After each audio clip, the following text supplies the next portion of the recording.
In this video, we're reviewing the ICECO APL55 portable refrigerator. This is a 58-quart, 12-volt, dual-zone fridge freezer that works for camping, road trips, overlanding, and most importantly, emergency preparedness scenarios like power outages or long-term refrigeration of things like medications when the grid goes down. In this video, I'll walk through the key features, run through some real-world tests, share the pros and cons, and more. So let's get started with this review of the ICECO APL55. Let's get started. If you're new to this channel, I'd like to welcome you. My name is Cliff, also known as the Urban Prepper. And on this channel, we focus on the topic of emergency preparedness in addition to gear reviews of emergency preparedness items. I've actually been in the market for a little bit now for one of these type of portable refrigerators because my son's almost 16, he will be next year, and he's driving, and I thought it'd be a fun opportunity to do some overlanding adventures with him. Well, as I was looking, ICECO happened to reach out to me and said, hey, would you be interested in checking out our APL55? And I said, sure, I'll check it out. So they sent this unit over to me earlier in the summer, and I've been testing it ever since. Of course, in all my videos, I'm gonna provide my honest feedback. Let's start off first by quickly going over the specs. The ICECO APL55 is a 58-quart or 55-liter dual-zone portable fridge freezer. It's pretty heavy. It weighs around 63 pounds or 28.7 kilograms. The cooling range goes from -4 degrees Fahrenheit up to 68 degrees Fahrenheit, which is about -20 degrees Celsius to 20 degrees Celsius, giving you true freezer capability. You could power it off of DC or AC. The exterior is stainless steel with extra thick insulation, which makes it rugged, but it also means it could show scratches over time. You could get it in stainless steel or all black, depending on your preference. On the front, you'll get a very simple control panel, and there's also a Bluetooth app control, which we'll talk about a little bit more later. Inside of it, you'll find 3 removable baskets, a divider, and it also includes LED lights to help at night, in addition to a drain plug at the bottom for easy cleaning. ICECO also sells some magnetic battery packs for it that can attach directly to it, although I did the majority of my testing using the larger power stations that I already have. Now let's do some tests of the runtime and how well it maintains temperature. On paper, the specs look great, but I wanted to see how it actually performs. For temperature checks, I used 2 of the YoLink smart sensors and 2 analog dial thermometers. I placed one of each in the refrigerator zone and one of each in the freezer zone. The YoLink allowed me to monitor it without opening the lid, and the analog thermometer was more used to ensure an accurate reading. During my testing, I largely ran this at 37 degrees Fahrenheit on the refrigerator side and 0 degrees Fahrenheit on the freezer. During my testing, I found that the freezer stayed very stable, right at 0 degrees, as indicated by both thermometers. However, I did think that the fridge side was a little bit more variable. It was more accurate at the bottom of the compartment and a little warmer up top. I didn't find this to be a huge problem, but I thought it was worth knowing if you're storing sensitive items. To get a better idea of how long this would run while on battery, I hooked it up to my Jackery HomePower 3000, which I'm also doing a review of, to see how long it would run during a blackout or while camping. The Jackery HomePower 3000 has a 3072 watt-hour capacity and 3600 watt output. I was expecting it to power it for several days, but it ended up being more along the lines of a weekend camping trip. Here's what I found. During my testing, when I had the ICECO in fridge and freezer mode at 37 degrees Fahrenheit and 0 degrees Fahrenheit respectively, I found the runtime to be slightly under 3 days using that Jackery HomePower 3000. When I switched it to Eco mode, I saw a slight improvement while in dual mode, but not really much more than 8 hours. So a little bit more than 3 days, which wasn't too much of a difference between what I saw while on max mode. When I did fridge mode only at 37 degrees Fahrenheit, it ran for about 3.5 days for me. So with a big battery like the Jackery, which you could get at Costco, you're covered for a weekend trip or a short outage. But after that, you'll have to recharge, either with solar panels or another power source. So the key point of this testing is that this fridge does draw a fair amount of power. You won't be able to run it very long using a small power station like the Jackery 500. So if you're planning on using this for emergency preparedness purposes, you'll want to run it with a serious battery setup or solar or a gas generator to keep it going for weeks rather than days.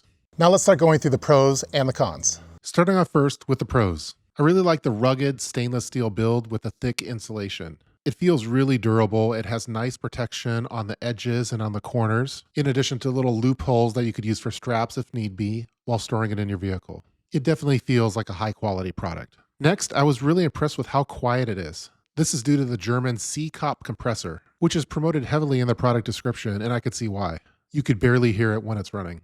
I really like that this provides dual zone flexibility for fridge and freezer. If you're out tailgating, for example, you may just want to have a bunch of beers in here. and it would be perfect for that without having to worry about refilling ice. However, if you're doing a long-term camping trip and you want to have some frozen patties, it would work great for that purpose too. That dual zone gives you flexibility, all with a simple removal of the divider. I really like the soft closed lid on it.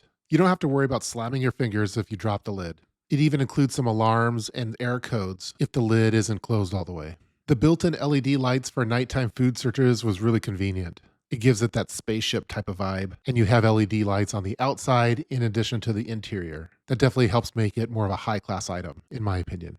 I found cleaning to be pretty straightforward with this. Again, all three of the interior baskets are removable, in addition to the divider, and it has a drain plug. So it's very easy to wipe down, disinfect, and drain if need be using that drain plug.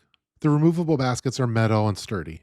Another pro is that I think you have a lot of flexibility for applications of use with this particular item. You could use it for short blackouts, for camping trips, tailgating at your favorite sporting event, and if you were bugging out and perhaps needed to store medications that required refrigeration, this would provide you with a great option. And the last pro is that I think it has a very simple, easy to use control panel.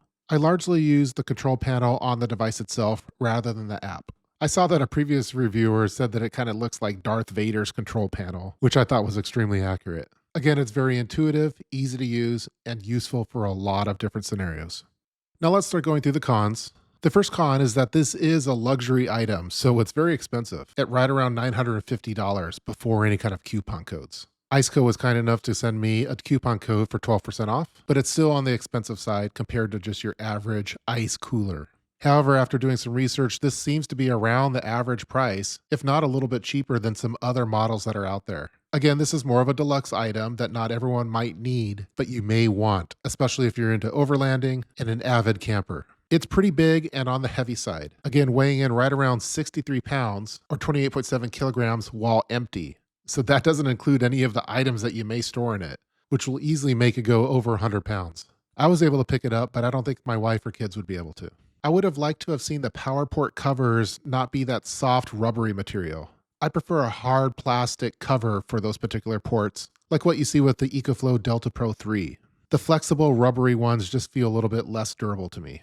I would have liked to have seen built-in wheels with this. Again, it's on the heavy side, and while those handles are durable and sturdy, it's definitely a workout to move around. While I was using this over the summer, I was using the rock and roller cart to wheel this around rather than try to carry it. It would have been cool to see some built-in wheels similar to what you see with some of those heavier power banks. The stainless steel exterior finish looks nice, but it can scratch over time. It's kind of a bummer to get a scratch on your nice portable refrigerator, but it's probably expected to happen over time. Again, while the freezer temperatures were pretty solid during my testing, I found that the fridge temperatures were a little bit variable. Again, colder at the bottom, warmer at the top. And then the last con that I have was that it does draw a fair amount of power. So you will eventually have to rely on a power source that you could recharge through solar or a gasoline generator, for example. You're not going to be able to take a tiny little battery and charge this for a week during a power outage. However, you will be able to use a generator or a larger power bank, especially ones that you could recharge. I just had a couple little minor gripes that aren't necessarily cons, but I just wanted to mention. It was nice that it includes a Bluetooth app, and while it is functional, I think it could probably be improved a little bit. For example, during the setup process, I couldn't navigate through it because I didn't see that the radio button needed to be clicked, which was a little tiny for me. I think that could have been larger and easier to find. I work in tech, and it was still difficult for me to figure out why can't I go forward during the setup process. It was because I didn't have a specific radio button clicked. And then last, I wish the wire baskets would fit standard cans neatly. I found that no matter how I organize them, you can never get all the cans flush in the baskets like you can with other coolers. That might be the OCD in me trying to get everything nice and neat. But no matter what I did to try to organize the cans in there, they always were slightly off. And I prefer to have even rows and columns of cans when storing them. I think if there is a minor adjustment to how the baskets were laid out, that you could pack cans a lot more efficiently. Again, not that big of a deal, but just something I noticed. Overall, I found that the ICECO APL55 is a serious fridge freezer for serious scenarios. I found it to be rugged and keeps your food and medicine safe. And it was dependable for the entire summer while I was testing it. It's not cheap and it's not light, but if you're prepping for blackouts, bug-outs, off-grid camping, or even tailgating, this unit delivers. The build quality is solid, it has intuitive controls, and it definitely has that wow factor for keeping your items while you're out and about cold without the need of having ice. This may be more of a bougie prep, but it definitely has that cool factor.